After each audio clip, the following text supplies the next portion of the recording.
जी नमस्कार दोस्तों, मैं अखिलेश मिश्रा आपका एक बार फिर से अपने यूट्यूब चैनल पर स्वागत करता हूं। कल के सेशन में हमने 9 जनवरी 2023 ऑनलाइन पेपर 1 डिस्कस किया था और आज हम 10 जनवरी 2023 को जो पेपर हुआ था उसको डिस्कस करने वाले हैं।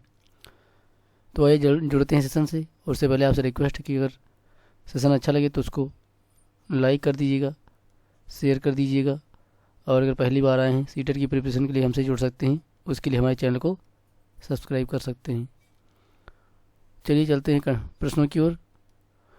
फर्स्ट क्वेश्चन दिया गया है 15 से 30 तक 5 के गुणियों का योगफल प्लस 24 और 40 का HCF माइनस सबसे छोटी अभाज्य संख्या बराबर है।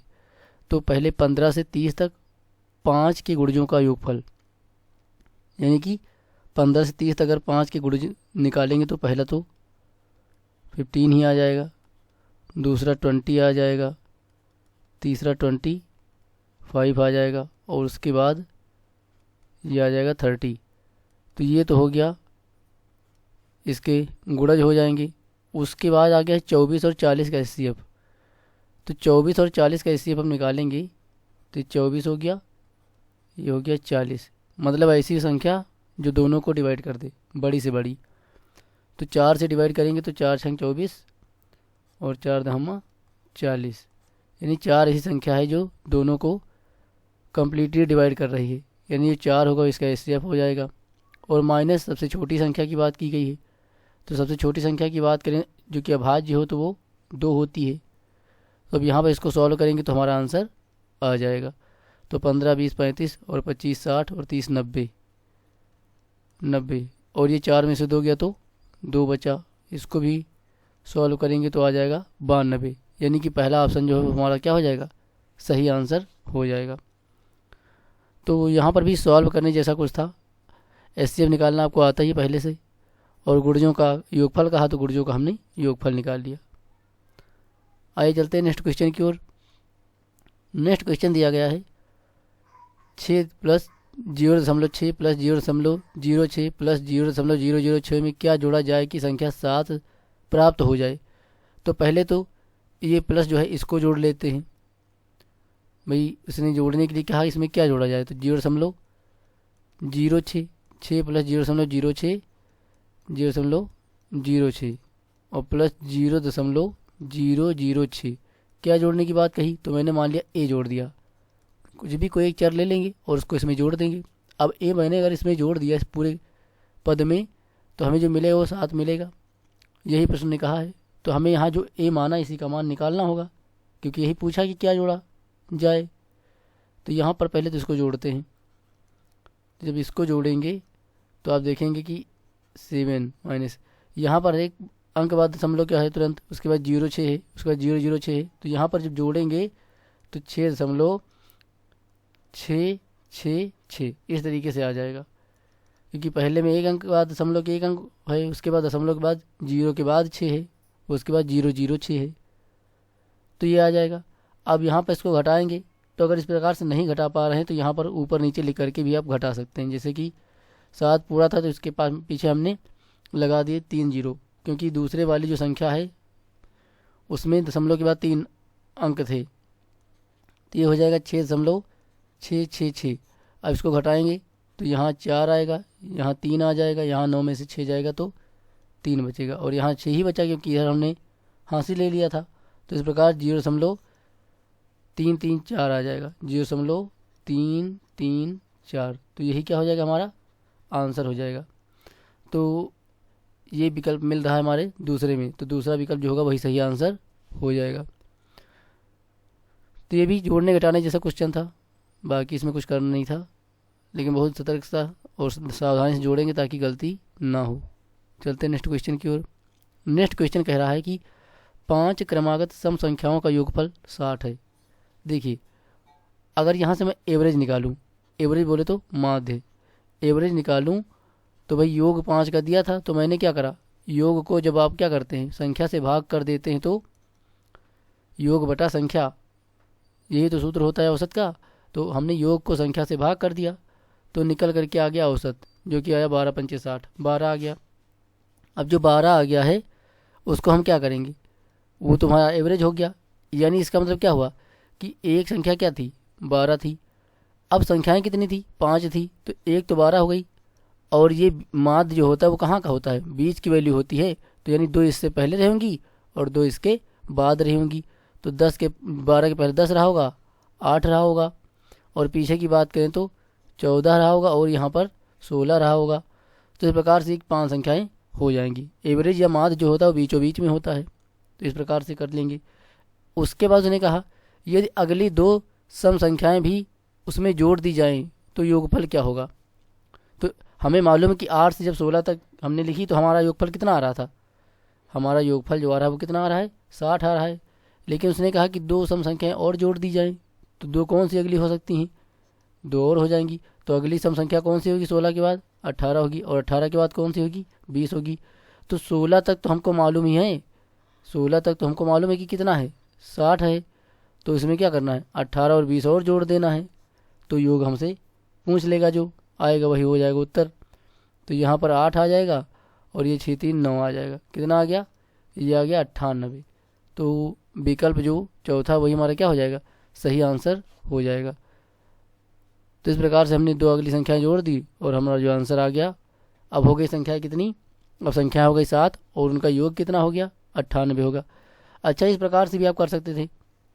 जब आप देखेंगे भाई 8 से लेकर के 16 तक गए तो उनका योग 60 हो गया। उसने अगली 2 जोड़ने के लिए कही तो मैंने अगली 18 और 20 जोड़ दी। तो अब माध्य कहाँ होगा, यानी एवरेज कहाँ होगा, बीचों बीच में होगा। तो 7 हो गई तो 3 इधर से छूटेंगी और 3 छूटेंगी इधर से। तो कौन सा आ गया बीच में आ गया 14। पहले 12 आया था एवरेज मेरा, बीचों बीच में जो आया था, क्योंकि तब 5 संख्याएँ थी। लेकिन जब 2 जोड़ दी तब जो बीच की वैल्यू आई वो कितनी आ गई, 14 आ गई। और संख्याएं कितनी हैं, 7 हैं।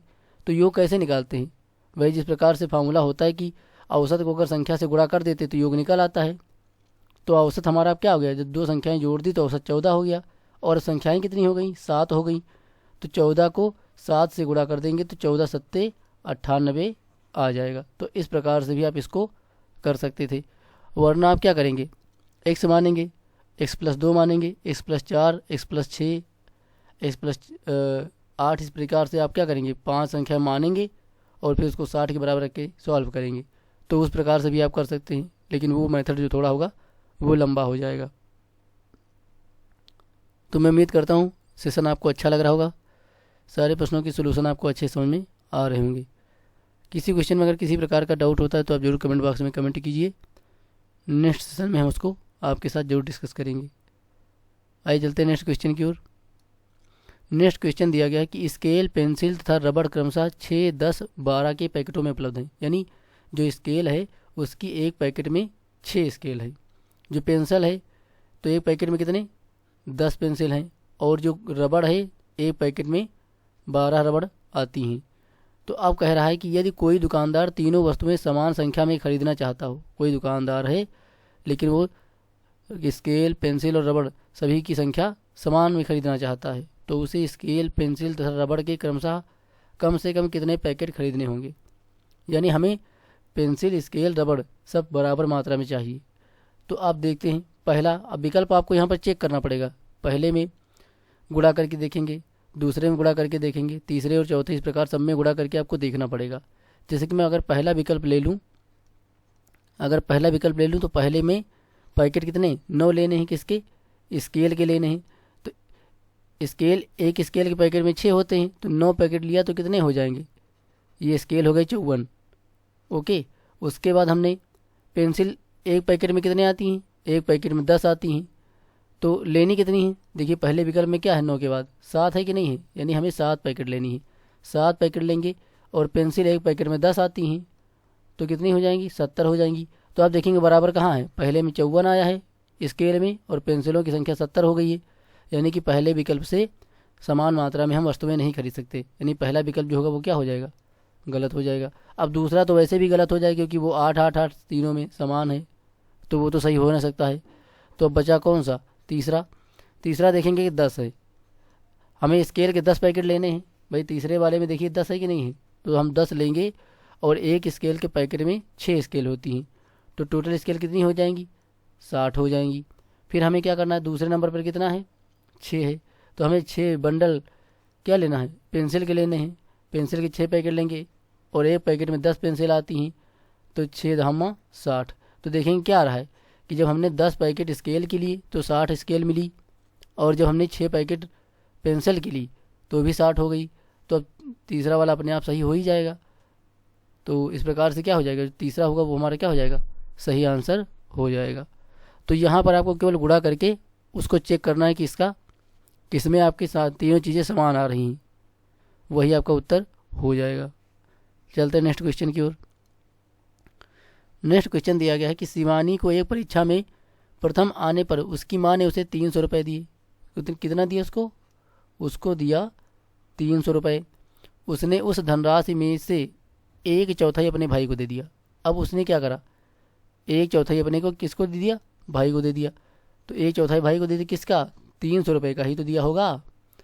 उसकी माँ ने उसे 300 दिया था और 300 रुपये का क्या करा उसने, 1/4 उसने किसको दे दिया, अपने भाई को दे दिया। तो भाई को दे दिया तो 1/4 से 300 का 1/4 निकाल लेंगे, तो ये कितना आ जाएगा, 4 से 28 और 4 पंचे 20, यानी कि 75 रुपये उसने अपने भाई को दे दिया। अब 75 जब दे दिए तो शेष कितने बचे, 300 में से 75 घटा देंगे। तो जब 75 घटा देंगे तो कितना बचेगा, ये बचेगा 225। जब हमने 75 जब उसने अपने भाई को दे दिए तो उनको घटा दिया, तो हमारे पास कितने बचे, 225 बचे। अब 225 में से कितना करा, देखो 1/3 उसने अपनी छोटी बहन को दे दिया। अब जो बचा था शेष राशि, बची हुई राशि का 1/3, तो बची हुई राशि 1/3 निकालना पड़ेगा उसका, क्योंकि बची राशि 225 थी, उसका 1/3 उसने अपनी छोटी बहन को दे दिया। तो 1/3 निकालेंगे तो देखेंगे कितना आएगा, 3 7 21, 3 25 15, यानी कि फिर से कितना आया, 75 रुपये आया। अब रिमाइंडर यानी शेष कितना बचा, 225 था, 75 दे दिया, तो कितना बचा, 150 रुपये बचा। कितना बचा, 150 रुपये। तो इसका जो विकल्प होगा वो पहला दूसरा वाला ही सही आंसर हो जाएगा। तो यह भी आपका बहुत आसान क्वेश्चन था, इसमें भी ज़्यादा कुछ नहीं करना था, बस भाई का पद निकाल लेना था, उसका मान, और बहन का निकाल करके जो बाकी बची राशि है वही पूछा गया हमसे। चलते नेक्स्ट क्वेश्चन की ओर।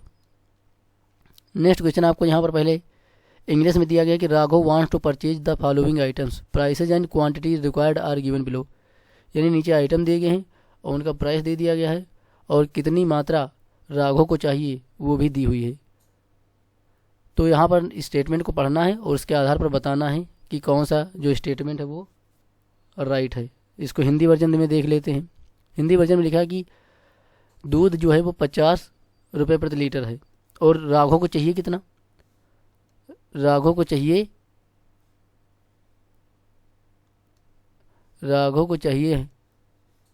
50 रुपये प्रति लीटर में 1 लीटर, तो 1 लीटर चाहिए तो 50 रुपये प्रति लीटर है ही, यानी उसको कितना लगा, 50 रुपये लग गए। दही 80 रुपये प्रति किलोग्राम के हिसाब से, लेकिन दही उसको चाहिए कितना, 250 ग्राम दही चाहिए। 250 ग्राम मतलब 1/4, कितना चाहिए, 1/4 चाहिए, और 1/4 चाहिए मतलब 1/4 चाहिए। तो 80 को 1/4 से गुणा कर देंगे तो कितना आ जाएगा, 4 से 80 कट जाएगा तो कितना आ जाएगा, ये आ जाएगा 20, यानी कि उसको 250 ग्राम दही चाहिए जो 20 रुपये का होगा। उसके बाद आम का जो प्राइस है वो 60 रुपये प्रति किलोग्राम है और चाहिए कितना, 1.5 किलो। तो 1 किलो अगर 60 रुपये का तो उसको चाहिए 1.5 किलो, तो आधा किलो 30 रुपये का और हो जाएगा। तो 60 रुपये का वो और आधा किलो 30, यानी 90 रुपये का उसको आम हो गया उसका। उसके बाद केले की बात आई, केला एक जो है वो 4 रुपये का मिलता है। आधा दर्जन में कितने होते हैं, आधा दर्जन में 6 होते हैं, और उसका एक 4 रुपये का केला है तो उसको कितने के प्राइस के पड़ेंगे, 4 छंग 24 रुपये के पड़ेंगे। अब सबको जोड़ लीजिए तो उसका जितना भी सामान होगा पता चल जाएगा कितने प्राइस का उसको मिला है। तो जोड़ेंगे तो ये 4 आ जाएगा, उसके बाद 5 2 7 और 9 7 16 2 ये आ गया 18, यानी कि 184 रुपये का उसका पूरा जो सामान था वो हो गया। और उसके पास रुपए कितने थे, उसके पास रुपए थे 190, लेकिन उसका सामान 184 रुपये का ही मिल गया। तो पहला स्टेटमेंट कह रहा है कि उसके पास अपनी ज़रूरत का सामान खरीदने के लिए यथार्थ रूप से पूरी धनराशि है। कहाँ पूरी, उसका तो सामान जो था वो कितने का हो गया, 184 का ही हो गया, यानी उसके पास थोड़े रुपए बच भी गए, तो पहला स्टेटमेंट गलत हो गया। दूसरा, उसके पास 6 रुपये कम पड़ रहे हैं, कम नहीं पड़ रहे हैं बल्कि 6 रुपये बच रहे हैं, तो दूसरा विकल्प भी क्या हो गया, गलत हो गया। और चौथा विकल्प जो कह रहा है उसके पास 4 रुपये शेष बचे, तो उसके पास 4 कहाँ, उसके पास तो 6 बच रहे हैं, तो चौथा भी गलत हो गया। तो जो तीसरा होगा वो क्या होगा, अपने आप सही आंसर हो जाएगा। और आप चाहें तो इसको चेक भी कर सकते हैं। उसको दही कितना चाहिए, उसके पास पर्याप्त धनराशि है जिससे वह 75 ग्राम दही और खरीद सकता है। यानी कि अगर चाहे 6 रुपये बचे हैं ना, तो 6 रुपये का वो 75 ग्राम दही और खरीद सकता है। अगर इसको चेक करना चाहें तो चेक करके हम आपको दिखा देते हैं। क्या करेंगे, आपको यहाँ पर देखना है। तो भाई 75 ग्राम था, तो इस किलो के भाव में दिया, तो हम इसको क्या करेंगे, ग्राम को जो है इसको हम किलोग्राम में बदल लेंगे। तो 1000 से 75 ग्राम को क्या करेंगे, डिवाइड कर देंगे, तो ये इतना हो गया। अब चाहिए कितना भाई, 75 हो गया बटे 1000 हो गया, अब ये किलो में बन गया। और चाहिए उसको कितना, कितने रुपए का, 190, 6 रुपये का लेना है। तो 6 रुपये का लेना है तो उसका दाम कितना है, देखिए दही का 80 रुपये है, तो 80 रुपये से उसको क्या कर देंगे, गुणा कर देंगे। तो 80 से गुणा करेंगे तो 0 से 0 कट जाएगा, 25 × 75, 25 चौको 100, और 4 से काटेंगे तो 4 दूनी 8, यानी 3 दूनी कितना आ गया, 3 दूनी 6 आ गया।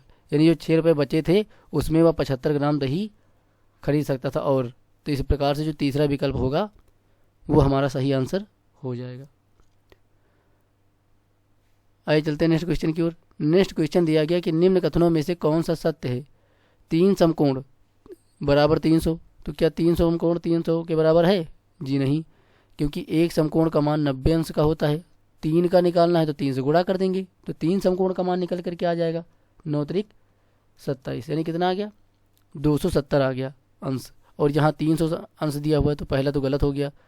दूसरा है 3 सही 1/2 समकोण, तो एक समकोण में 90 डिग्री, तो 3.5 समकोण में 90 से गुणा कर देंगे।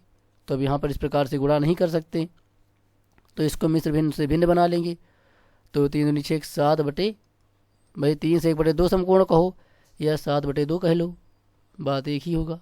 और उसको 90 से गुणा करना पड़ेगा, तभी वो कोण में बदल करके आएगा। तो 90 से काटेंगे तो ये आ जाएगा 45, और 45 को जब 7 से गुणा करेंगे तो 7 25 35, 7 चौक 28 और 3 31, कितना आया, 315 ही आ गया। यानी कि जो दूसरा विकल्प हमारा क्या हो जाएगा, सही आंसर हो जाएगा। तो यहाँ पर 2 समकोण करा तो 2 से गुणा कर देंगे तो 180 आएगा, ना कि 190। तो तीसरा भी गलत और चौथा भी गलत। चलते नेक्स्ट क्वेश्चन की ओर।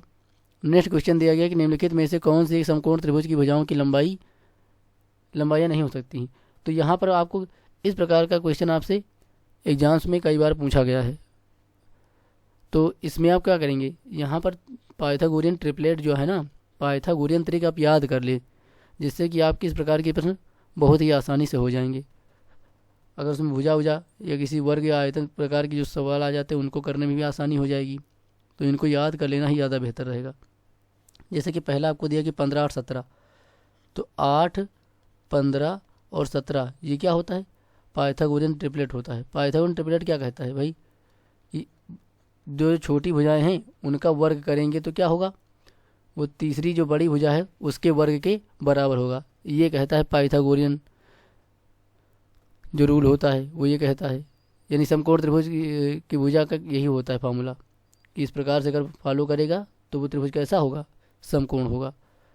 तो यहाँ पर 17 का वर्ग करेंगे तो 8 का स्क्वायर और 15 का स्क्वायर उनको करके जोड़ेंगे तो 17 के स्क्वायर के बराबर आ जाएगा। इसी प्रकार दूसरा आपको मालूम होगा, जो दूसरा होता है वो होता है 3, 4, 5 होता है, और क्या होता है 5, 12 और ये क्या होता है 13 होता है, जो कि दिए भी हैं। देखो पहला 8, 15, 17 है सही, ये होता है।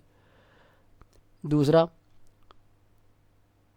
आप देख लीजिए, और चौथा आपको दिया गया 5, 12, 13, तो ये भी होता है। अब बचे 2, इसमें चेक करना कि कौन सा नहीं हो सकता है।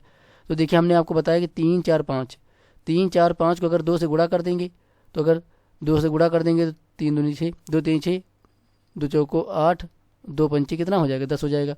तो 3, 4, 5 का बदला हुआ रूप 6, 8, 10 में परिवर्तित हो जाता है। अगर गुणा करेंगे तो क्या ट्रिपलेट बदलेंगे, नहीं बदलेंगे। तो इस प्रकार से जो दूसरा है वो भी क्या होगा, समकोण त्रिभुज की भुजाओं की लंबाई हो सकती हैं। तो बचा कौन सा, तीसरा। तीसरा ही जो होगा वो कौन होगा, वो भुजाएं नहीं होंगी 4, 5, 6। इनका अगर बड़ी भुजा कवर करेंगे तो बाकी दो भुजाओं के वर्ग के योग के बराबर नहीं आएगा। तो यही जो है तीसरा वाला हमारा सही आंसर हो जाएगा। चलते हैं नेक्स्ट क्वेश्चन की ओर।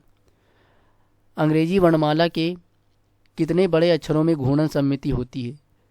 तो अंग्रेजी वर्णमाला के अब जो भी कैपिटल लेटर्स उसमें देखना पड़ेगा कि कितने होते हैं। तो ये आपको याद कर लेना ही ज़्यादा बेहतर रहेगा, वरना आपको बार बार चेक करना पड़ेगा सारे लिख करके।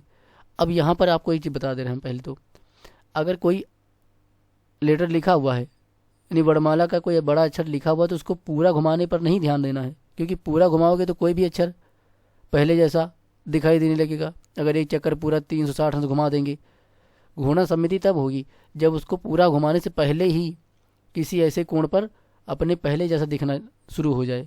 तो हम उसको क्या कहेंगे, जैसे कि मैंने मान लिया ए है, ए को अगर पकड़ करके इधर की ओर हम घुमा दें, अगर ए को ऐसे कर दें, चलो ऐसे कर दिया, तो क्या पहले जैसा दिख रहा है, नहीं दिख रहा है।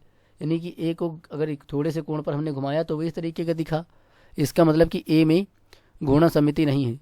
अब अगर इसको पता चले पूरा घुमा दें, पूरा 360 घुमा देंगे तो क्या होगा, फिर पहले जैसा हो जाएगा। तो इस प्रकार तो सारे ही सारे लेटर जो हैं वो पहले जैसे दिखने लगेंगे। तो पूरा नहीं घुमाना है, उससे 360 से कम कोण पर वो अपने पहले जैसी आकृति में दिखे, तब हम कहेंगे कि हाँ इसमें घूर्णन सममिति होती है। पूरा घुमाने पर तो सारे सेम हो जाएंगे, तो वहाँ पर नहीं माना जाएगा। तो आप देखेंगे कि यहाँ पर हमारे पास जैसे कि हमने माना एच है, एच को आधा ही घुमाओगे भाई नीचे वाला धड़ ऊपर चला जाएगा। अगर इसको पूरा आधा घुमा दो, नीचे का पकड़ के ऊपर लेके जाओ, ऊपर लेके जाओगे तो क्या हो जाएगा, ये पहले जैसा दिखेगा। इसी प्रकार जो क्या है आई है, इसमें भी क्या है, आधा घुमाने पर ही भाई नीचे का ऊपर चलाएगा, ऊपर का नीचे आ जाएगा, तो आधा घुमाने पर ही पहले जैसा दिखना शुरू हो जाएगा। तो इसमें भी घूर्णन सममिति है। इसी प्रकार ओ में भी है, इसी प्रकार एन में भी है, एक्स में है और जेड में है, और किस में है, एस में है। तो 1, 2, 3, 4, 5, 6, 7, तो ये ऐसे क्या हो गए, 7 लेटर हो गए जिसमें आपकी घूर्णन सममिति होती है। तो विकल्प जो तीसरा वो सही आंसर हो जाएगा। तो इसको आप ध्यान रखिएगा। चलते हैं नेक्स्ट क्वेश्चन की ओर। नेक्स्ट क्वेश्चन दिया गया है कि एक 12 सेंटीमीटर लंबी और 8 सेंटीमीटर चौड़ी आयताकार शीट के सभी कोनों से 3 सेंटीमीटर भुजा के वर्ग काट लिए गए हैं। इस प्रकार शेष बची शीट का क्षेत्रफल सेंटीमीटर स्क्वायर में क्या होगा। तो हमारे पास एक आयताकार शीट है, तो ये हो गया हमारे पास आयताकार शीट, ठीक है, जिसकी लंबाई हो गई 12 सेंटीमीटर और जो चौड़ाई हो गई वो 8 सेंटीमीटर हो गई। अब इसके कोने से क्या करा गया है, इसके ये हो गए कोने, इन कोनों से हमने क्या करा, इन कोने से हमने क्या काटे हैं, आयत नहीं काटे हैं, बल्कि हमने इन कोनों से क्या काटे हैं, 3 सेंटीमीटर भुजा के वर्ग काटे हैं। यानी यहाँ से 3 सेंटीमीटर का निकाला, यहाँ से निकाला 3 का, यहाँ से निकाला 3 का और यहाँ से निकाला 3 का। तो पहले तो हमें बचाना है कि जो बची हुई सीट है काटने के बाद उसका क्षेत्रफल कितना बचा हुआ है। तो पहले तो क्योंकि 3 सेंटीमीटर भुजा, ए बराबर भुजा मान लिया और वो कितनी है, 3 सेंटीमीटर है। 3 सेंटीमीटर का हमने काटा है तो उसका क्षेत्रफल कितना होगा, एक कॉर्नर का, एक कोने को जब हमने काटा तो उसका क्षेत्रफल आएगा 3 का स्क्वायर, भुजा का स्क्वायर, क्योंकि वर्ग का क्षेत्रफल होता है भुजा स्क्वायर। तो ये आ जाएगा 3 त्रिका 9 सेंटीमीटर। और हमने चारों कोने से काटे हैं तो चारों कोनों का क्षेत्रफल कितना हो जाएगा, चारों कोनों का 4a स्क्वायर हो जाएगा। अब एक कोने का a स्क्वायर तो चारों कोनों का 4a स्क्वायर, 4 गुणे a स्क्वायर कितना आया, 9 आया। तो 9 चौको 36, मतलब एक कोने का जो क्षेत्रफल आया वो 9 आया, तो 4 कोनों का 4 से गुणा कर देंगे तो 36 हो जाएगा। तो ये आ जाएगा 36 सेंटीमीटर स्क्वायर हो जाएगा। ये तो चारों कोनों हमने काट लिया, लेकिन जब आयत रहा होगा, जब नहीं काटा गया तब उसका क्षेत्रफल कितना रहा होगा। तो जो आयत का क्षेत्रफल होगा, आयत का क्षेत्रफल, अब आयत का क्षेत्रफल आप जानते हैं कि क्या होता है, लंबाई गुणे चौड़ाई होता है। तो लंबाई 12, चौड़ाई 8, 12 8 96 हो जाएगा। अब 96 हो जाएगा तो 36 तो हमने काट के निकाल ही दिया, पूरा 96 था, तो बचा कितना, यानी रिमेनिंग एरिया शेषफल जो बचा वो रिमेनिंग एरिया कितना बचा, 96 था, 36 काट करके निकाल दिया गया तो बचा कितना, 60 बचा। तो इसका जो विकल्प होगा वो दूसरा वाला सही आंसर हो जाएगा। यानी कि 60 सेंटीमीटर स्क्वायर का जो क्षेत्रफल है वो अभी कॉर्नर को काटने के बाद बचा हुआ है। चलते हैं नेक्स्ट क्वेश्चन की ओर। नेक्स्ट क्वेश्चन दिया गया है कि रेलगाड़ी पी स्टेशन ए से 6:40 बजे चलती है। एक रेलगाड़ी है पी जिसका नाम क्या है, पी है, और वो एक स्टेशन ए से कहाँ पहुँचती है, बी पर पहुँचती है। तो ए पे जब चली तब समय था 6:40 पर, और जब स्टेशन बी पर पहुंची तो उसको समय लग गया पूरा, बज गया 21:30 हो गया। तो अब बताना है कि रेलगाड़ी पी द्वारा कितना समय लगा। तो आप सिंपल सा जोड़िए भाई, 6:40 हुआ था, अगर 20 मिनट और मैं इसमें ऐड कर दूं, 20 मिनट और ऐड कर दूं तो कितना हो जाएगा, सुबह के 7 बज जाएंगे, और 7 से दोपहर के 12 बजने में कितने घंटे लगेंगे, 7 5 12, यानी 5 घंटे ये लग गए भाई। 7 तक पहुंचने में 20 मिनट लगा, उसके बाद 7 से दोपहर 12 बजे पहुंचने में 5 घंटे लगे, और उसके बाद 5 दोपहर 12 से 9:31 तक पहुंचना है। तो 12 बजे से दोपहर के 9 बजे तक पहुंचेंगे तो 12 9 21 यानी 9 घंटे और कितना 30 मिनट, ये हो गया। तो जोड़ लेंगे सबको तो ये आ जाएगा 50 मिनट और 9 5 14, यानी 14 घंटे 50 मिनट ये टोटल समय लगा। ये तो हो गया कौन सी, ये हो गया रेलगाड़ी पी का मान जिसने समय लिया हुआ है। इसके बाद हमें क्यू का निकालना है। अब क्यू जो है वो 19:10 पर चली है और अगले दिन 10:50 पर पहुंची है। तो इसको आप अपने हिसाब से ओरली भी जोड़ सकते हैं, जरूरी नहीं कि मैं जैसे कर रहा हूँ उसी प्रकार समय जोड़ना है, तो आप अपने हिसाब से भी जोड़ सकते हैं इसको। तो अब दूसरे का देखिए भाई, 19:10 हो गया था, तो अगर रात के 12 बजेंगे यानी 24 हो जाएगा। तो रात के 12 बजने तक पहुंचने के लिए हमें 19 5 24, तो 5 घंटे हो गया। लेकिन 5 घंटे नहीं होगा क्योंकि 10 मिनट और ज़्यादा हो गया, यानी कि रात के 12 बजने के लिए 4 घंटे 50 मिनट ये लगेगा। अब रात के 12 बजे से उसके बाद दूसरा समय शुरू हो जाएगा अगले दिन का। तो अगले दिन में कितना समय लगा, वो लगा 10 घंटा 50 मिनट। तो इसको जोड़ दीजिए, इसको जोड़ेंगे तो भाई एक 50 से 10 ले लो तो दूसरे वाले 50 मिनट में जुड़ेगा तो वो पूरा 1 घंटा बन जाएगा। तो 10 4 14 हो ही गया था, और एक में से 10 मिनट ले लिया तो दूसरा वाला भी 1 घंटा पूरा हो गया। तो 14 कितना हो गया, ये हो गया 15 मिनट, 15 घंटा, और 15 घंटा हो गया तो दूसरे में कितना बचा, दूसरे वाले 50 में 40 बचा, यानी कि 15 घंटा 40 मिनट इसमें लग गया। तो अब बताना है कि कौन सा ज़्यादा चला। तो जो क्यों है उसको समय ज़्यादा लगा, क्यों को समय ज़्यादा लगा, और कितना ज़्यादा लगा, 15 घंटा 40 मिनट इसका है, और उस पी को लगा है 14 घंटा 50 मिनट, यानी कि 50 मिनट क्यों को ज़्यादा लगा, 50 मिनट क्यों को ज़्यादा लगा। तो विकल्प जो तीसरा है वो हमारा क्या हो जाएगा, सही आंसर हो जाएगा। तो ये क्वेश्चन आपको ओरली जोड़ना था, जोड़ करके आपका उत्तर आ जाता। अब आप कैसे भी जोड़ सकते हैं वो आप स्वतंत्र इसको करने के लिए, मैंने इस प्रकार से कर लिया। आइए आगे चलते हैं। नेक्स्ट क्वेश्चन दिया गया कि अंकित 400 मीटर लंबे एक वृत्ताकार पथ पर दौड़ता है, यानी पथ की जो लंबाई वो कितनी है, पथ की जो लंबाई है वो 400 मीटर है, और वह उसके प्रतिदिन 3 चक्कर लगाता है। तो अगर एक दिन में 3 चक्कर लगाता है तो टोटल कितना हो जाएगा, ये हो जाएगा 1200 मीटर एक दिन में। वह एक सप्ताह में उस पथ पर कितनी दूरी तय करता है। तो अब एक दिन में अगर 1200 मीटर चला 3 चक्कर लगाने के हिसाब से, तो 7 दिन में 1200 के 7 चक्कर लगाएगा, तो 12 सत्ते कितना हो जाएगा, 84 हो जाएगा, 000 हो गया। अब क्योंकि ये मीटर में आया था, क्योंकि हमारी जो 400 की जो दूरी थी वो मीटर में थी पथ की लंबाई, लेकिन उसने जो उत्तर पूछा वो किलोमीटर में पूछा है, तो किलोमीटर में बनाने के लिए 1000 से भाग करना पड़ेगा। तो 1000 से भाग करेंगे तो 2 जीरो से 2 जीरो कैंसिल आउट हो जाएंगे, और 1 जीरो बचा तो बाईं ओर खिसक करके एक अंक बाद दशमलव लग जाएगा। तो 8.4 क्या आ गया, किलोमीटर आ गया। तो 8.4 किलोमीटर, यानी दूसरा विकल्प जो है हमारा वो सही आंसर हो जाएगा। चलते हैं नेक्स्ट क्वेश्चन की ओर। नेक्स्ट क्वेश्चन दिया गया है कि what comes next in the following pattern, निम्न पैटर्न में आगे क्या आएगा। 1A1, उसके बाद 4B8 9 C27, यानी 1 into 1। अब आप देखेंगे 1A1 है, तो 1A1 का मतलब क्या हो गया, एक को गुणा एक से करा तो कितना आ गया, एक आ गया, ठीक है। फिर 4B8 है, यानी इसका मतलब क्या हुआ कि ये 4 को गुणा क्या किया गया, 2 से किया गया तो कितना आ गया, 8 आ गया। एक को गुणा एक से किया, फिर 4 को गुणा 2 से किया। अब तीसरा है 9C27, यानी 9 को गुणा किससे किया गया, 3 से किया गया, तभी तो 27 आया। तो इसी प्रकार 16 का जब करा तो 4 से करते 64 आ गया। यानी बीच में अल्फ़ाबेट चल रहा है ए, दूसरे में बी दिख रहा है, तीसरे में सी दिख रहा है, अगले में डी दिख रहा है। तो इसके अगले वाले में कौन सा होगा, इसके अगले वाले में ई होगा, क्योंकि सब में पहला अंक जो है वो क्या है, वर्ग है।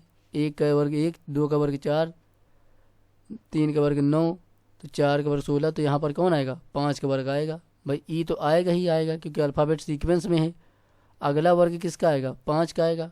और जब 5 का वर्ग आएगा तो उसका क्या करना पड़ेगा, हमें 5 गुना करना पड़ेगा। जैसे 16 का 4 गुना किया 64 आया, तो 5 का वर्ग 25, और 25 का हमें क्या करना पड़ेगा, 5 गुना करना पड़ेगा, तो 125 आ जाएगा। यानी दूसरी तरफ क्या आएगा, 125 आएगा। तो 25 का स्क्वायर जो आएगा 5 आ जाएगा, और बीच में ई रहेगा, और दूसरी तरफ 125 आ जाएगा। तो ये विकल्प आपको तीसरे में दिख रहा है, तो तीसरा विकल्प जो होगा हमारा सही आंसर हो जाएगा। नेक्स्ट क्वेश्चन की ओर चलते हैं। अगला क्वेश्चन दिया गया कि एक विद्यालय में समूह गान प्रतियोगिताओं में प्रस्तुत सबसे अच्छा गाना गानी चुनने वाले के लिए 540 विद्यार्थियों ने मतदान किया। प्राप्त मतों के आधार पर इन समूह गान कौन से, समूह गान 4 हैं, समूह गान ए, समूह गान बी, समूह गान सी, समूह गान डी को एक पाई चार्ट के रूप में निरूपित किया गया है, जिनके लिए वृत्त के केंद्र पर क्रमशः 120 अंश, 80 अंश, 70 अंश, 90 अंश के कोण बनते हैं।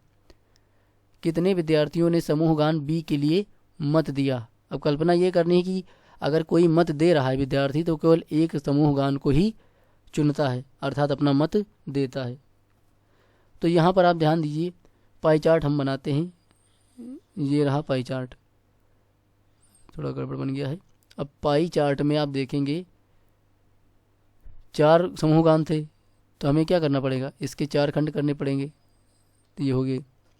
अब हमने ए बी सी डी ऐसे करके मान लिया, ये ए हो गया, ये बी हो गया, ये सी हो गया, ये डी हो गया। अब आप देखेंगे कि ए को जो मिल रहा है वो कितना मिल रहा है, ए को मिल रहा है 120, बी को मिल रहा है 80, सी को मिल रहा है 70, और जो डी है उसको मिल रहा है 90। तो अब आप देखेंगे कि कितने विद्यार्थियों ने समूह बी को चुना। तो हमें क्या करना है, यहाँ पर केंद्रीय कोणों के रूप में मतदान जो दिए गए हैं उनको अंश में दिखा रखा है, लेकिन हम क्या करेंगे, उसको फ्रैक्शन भिन्न के रूप में प्राप्त कर लेंगे। तो हमें टोटल वैल्यू कितनी होती है, टोटल वैल्यू तो 360 अंश की होती है, लेकिन हमें बी का चुनना है। तो जो जिसकी फ्रैक्शन वैल्यू निकालनी है उसको ऊपर रखेंगे, तो 80 को रखेंगे ऊपर और 360 को रखेंगे जो टोटल है उसको नीचे। तो यहाँ से फ्रैक्शन वैल्यू निकल करके आ गई। उसके बाद हमें संख्या निकालनी है, तो टोटल संख्या से क्या करेंगे, गुणा कर देंगे। तो टोटल संख्या 540 थी, और ये हो गया हमारा किसका, 80/360, ये हो गया इसका भिन्न रूप। अब यहाँ पर हम इसको सॉल्व कर लेंगे तो आंसर आ जाएगा। तो 0 से 0 कट जाएगा, और ये 18 36 हो जाएगा, और ये 18 3 54 30 हो जाएगा।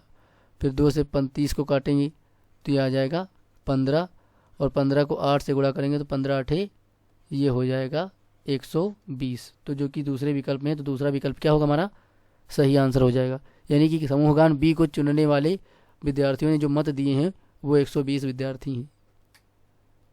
अगर अभी दूसरे का कह देता तो जिसका कहता भाई 360 टोटल नीचे रहता, जिसका कहता उसका मान, कोणीय मान, केंद्रीय कोण मान ऊपर रखते, और फिर क्या करते, 540 से उसको गुणा कर देते, तो उस वाले समूह गान के मतों को कितने लोगों ने दिया है विद्यार्थियों ने, वो संख्या निकल करके आ जाती। तो इस प्रकार से आप इसको कर सकते हैं। नेक्स्ट क्वेश्चन की ओर चलते हैं। नेक्स्ट क्वेश्चन दिया गया है कि the following table shows the marks in English and mathematics obtained by 4 friends. 4 विद्यार्थियों के द्वारा इंग्लिश और मैथमेटिक्स में यहाँ पर आपको नंबर्स दिए गए हैं और उन नंबर्स के आधार पर बताना नीचे कौन सा स्टेटमेंट सही है। तो ये आपका इंग्लिश वर्जन हो गया। आगे आपको हिंदी में मिलेगा, तो यहाँ रहा हिंदी वाला। हिंदी में देखेंगे कि कह रहा है कि जोसेफ को अंग्रेजी में अधिकतम लेकिन गणित में न्यूनतम अंक मिले हैं। क्या है? जो जोसेफ है, जोसेफ को अंग्रेजी में अधिकतम लेकिन गणित में न्यूनतम अंक मिले हैं। तो जोसेफ कौन है? ये रहा दूसरे नंबर पर। तो जोसेफ को देखेंगे कि अधिकतम अंग्रेजी मिले हैं, ठीक है।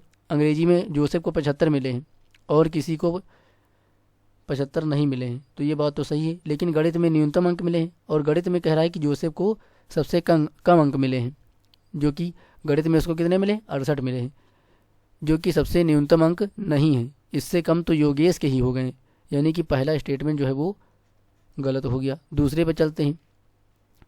दूसरा है देविका को अंग्रेजी और गणित दोनों में मिलाकर अधिकतम अंक मिले हैं। तो यहाँ पर अब ये प्रश्न ऐसा हो गया है, जो दूसरा स्टेटमेंट है कि सारे के जोड़ने पड़ेंगे, तभी तो पता चलेगा कि सबसे ज़्यादा अंक देविका को अंग्रेजी और गणित में मिला करके मिले हैं। तो सभी के, योगेश के, जोसेफ, विनीता, देविका, सबके अंग्रेजी और गणित के जो अंक मिले हैं सबको जोड़ना पड़ेगा। तो ये थोड़ा लेंथी वाला स्टेटमेंट है, इसको भी जोड़ लेते हैं। तो जोड़ेंगे 4 और 2 6 और ये 7 6 कितना हो जाएगा? 13 हो जाएगा। 136 है। जोसेफ को जोड़ेंगे तो 8 5 13 हो जाएगा और 7 6 13 1 14 हो जाएगा। विनीता की बात करें, ये हो जाएगा 9 8 9 9 18 के 9 9 18 18 के 8 हो जाएगा और 7 6 13 1 14 148 हो जाएगा। और देविका की बात करें तो 6 3 9 हो जाएगा और 7 7 कितना हो जाएगा? 14 हो जाएगा। तो देविका की ही बात कर रहा है दूसरे स्टेटमेंट में। तो आप देख सकते हैं कि देविका को अंग्रेजी और गणित दोनों में मिला करके सबसे ज़्यादा अंक वास्तव में प्राप्त हुए हैं। तो दूसरा वाला जो विकल्प है वो क्या हो जाएगा? वो हो गया सही, और सही विकल्प की ही वो बात कर भी रहा था। तो आप चाहें तो आगे चेक करें, वरना यहीं पर रोक करके आप अगले प्रश्न पर जा सकते हैं। तो मैं तो कहूँगा कि अगर आपको आंसर प्राप्त हो जाता है तो अब आगे वाले विकल्पों को चेक करने की आपको ज़रूरत नहीं है, क्योंकि आपको वहाँ पर समय बचाना होता है, ना कि वेस्ट करना। तो मैं उम्मीद करता हूँ आपको सारे जो प्रश्न हैं वो अच्छे समझ में आ गए होंगे। अगर कोई भी प्रश्न में डाउट आपको होता है तो कमेंट बॉक्स में कमेंट कीजिएगा। हम उसका नेक्स्ट जब सेशन लेंगे, नेक्स्ट वीडियो में उस क्वेश्चन को डिस्कस कर लेंगे। तो उम्मीद करता हूँ वीडियो अच्छा लगा होगा तो लाइक कर दीजिएगा, अपने मित्रों के साथ शेयर कर दीजिएगा जो सीटेट की प्रिपरेशन कर रहे हैं, और अगर पहली बार आए हैं तो चैनल को सब्सक्राइब भी कर लीजिएगा। वीडियो देखने के लिए आपका बहुत बहुत धन्यवाद। मिलते हैं नेक्स्ट वीडियो में, तब तक के लिए आपका समय शुभ हो।